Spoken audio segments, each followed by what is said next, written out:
for some. Okay, the first on my website is actually the comedy website. I thought we'd plug that because it's our livelihood. So this is the comedy website, and if you go onto this, you can find loads of information about free gigs and famous people like Lee Hurst, Ardal O'Hanlon, doing gigs where you can go a bit like this and watch them free of charge. And I do a lot of comedy myself, and when you're doing gigs, you're a great crowd, but you sometimes get some real nightmare audiences. Like I was in South London the other night, and it was more like a heckler's convention than it was an actual comedy gig. And I was out there for 2.3 seconds on the stage, and I got a heckle. I said, "Hello, my name's Steve," and this guy, the ringleader of the hecklers, shouted out, "Is that short for Stephen?"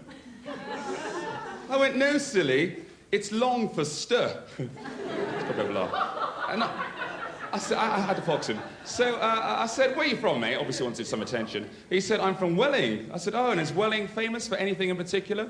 He said, "It's the headquarters of the BNP." I said, "Oh, is petrol cheaper down there then?" It's got a bit of a laugh. And I thought, well, I better close this guy out, because if I close him down, I'll get the respect of the audience, you see. So I said, "Listen, mate, you seem like a nice enough chap. Now, I've got some Viagra backstage. I'd let you have one, but there's no point you wasting it on a wank, is there?" Which took care of him, ladies and gentlemen, you know. So I then go to go on with some material, and I get heckled by a German. Imagine being heckled by a German in a comedy club. It's a bit like Peter Stringfellow going, "You wanker." Peter, oh no, mate, leave it.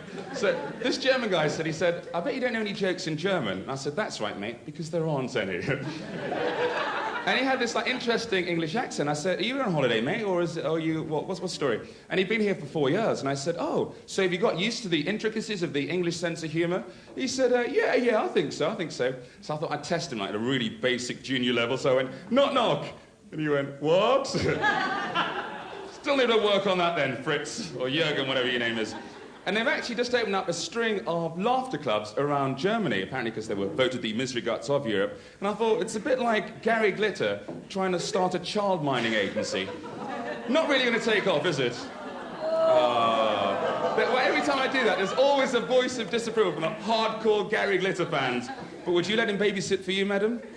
Exactly, my point entirely. So it was quite a laddie crowd, so I decided to treat them to my new freshly penned poem on anal sex, seen from a woman's perspective, entitled, "Ah, you bastard, you said it wouldn't." Bit of reminiscing going on around here, which I don't think I'll explore. And this woman stood up outraged, and she said, "You're disgusting. How low can you go?" I said, "You're lovely. How flat can you lie?" And she's like one of these people that would misconstrue Knees Up Mother Brown as a porno movie. We won't go there. Her friend said she won't sit down. She's adamant. I said, "I don't care if she's Billy Idol. Take a pew." So she sat down, we closed off the gig, and just before I left, I thought I'll have a bit of fun with her. Her name was Marjorie. I said, "Marjorie, listen, sorry about earlier. No hard feelings, okay? Would you like a free cocktail before you go?" She went, "Oh, yes, please." I said, "Once upon a time, there was this very lonely penis, and it won the lottery and lived happily ever after." So it's a cocktail. That's it. All right, okay, moving very swiftly on to my next website. Now this, ladies and gentlemen, ladies in particular, this is the Fantasy Dogs Home website. Now I pull this up for a couple of reasons. Christmas is coming up, and you can actually go onto the site, and you can actually choose a pair online, which I think is really good. And I've also got this theory that men are not that dissimilar to dogs. Any girls in the audience agree with that? Yeah, sisters, yeah. Now, I read 3 articles, and I had to go across to the Daily Sport website, just for research purposes, naturally. And there were 3 mad articles on their legal page. And the first one was about this woman that fed the family dog to her husband. Oh, but it had already been dead for 3 years. Hey. Now, what happened was, it got cremated 3 years previous, okay?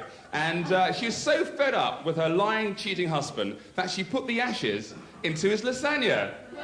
Behave like a dog? Yes, eat a dog. And I thought this was a bit bizarre. And the actual woman turned around, she said, like, in defense, she turned around and she said something about, well, I actually went for the Chinese philosophy, which states that you are what you eat, which is fine, isn't it? Now, in my case, ladies, of course, it would be meow. But I don't think we need to explain that, do we, girls? Moving on. Okay. Now, thank you. Oh, please. Oh, please. And I am single. Ooh, obviously. Now, article number two, right? There's this guy that was convicted of having sexual relations with a dog. Now, in his defense, at the Old Bailey, he said, well, and I quote, he said, well, the dog looked at me in a funny way. It's not my fault it fancied me. And I started to think, I thought, well, hang on a sec, mate. No, man's best friend, yeah, but, you know, you're taking it a little bit too far. And this also proves that men will invariably stick their willies anywhere. I'm sure girls in the audience will agree with that, yeah? And I do think, guys here in the room, lads watching at home, if the Elephant Man had an identical twin sister, we had a few pints too many. She's getting a portion, isn't she? Be honest. So the third article was this woman that had also been convicted of having sex with a dog, but she said she did it to try and please her husband and to try and save her marriage. Well, I don't know about you, ladies and gentlemen, boys and girls, viewers at home, but, you know, if your husband enjoys watching his smelly, flea-ridden, dog breath-marked, rod you from behind, I think the marriage is pretty much over, isn't it, don't you? You know, and that's one of the differences between men and women, you see. Women, if we were described as gender as food, right, women would be a sumptuous 5-course meal cooked with the freshest herbs, hand-prepared by Marco Pierre White, yeah? Men are a Big Mac. It's as simple as that. Doesn't get any simpler. Thank you. Oh, ladies, sisters, unite. Okay.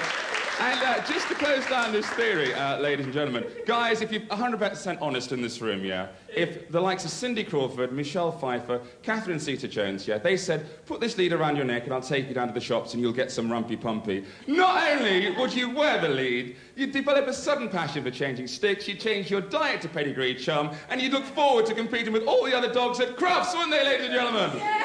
There concludes the theory. Okay, we're going to move on to my next website very quickly. This is amazon.co.uk. I don't know whether you caught... There's an article in the press a while back which said this woman... In fact, I've got it just here. We could pick that up on camera. A woman was actually impaled and killed by a bit of frozen urine.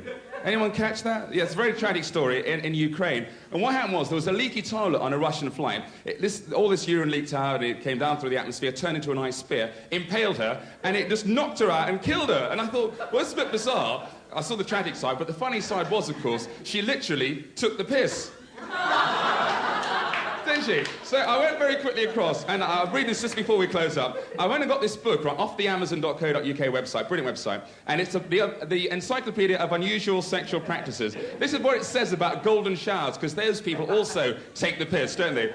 Very quickly with golden showers. It says some consider this to be a form of humiliation, but others love the warm sensation, closeness, and trust it provides. Isn't that taking the piss? Folks, you've been a really great audience. I've got a dash on. That's my time. My name's Steve Anderson. Thank you. Bye.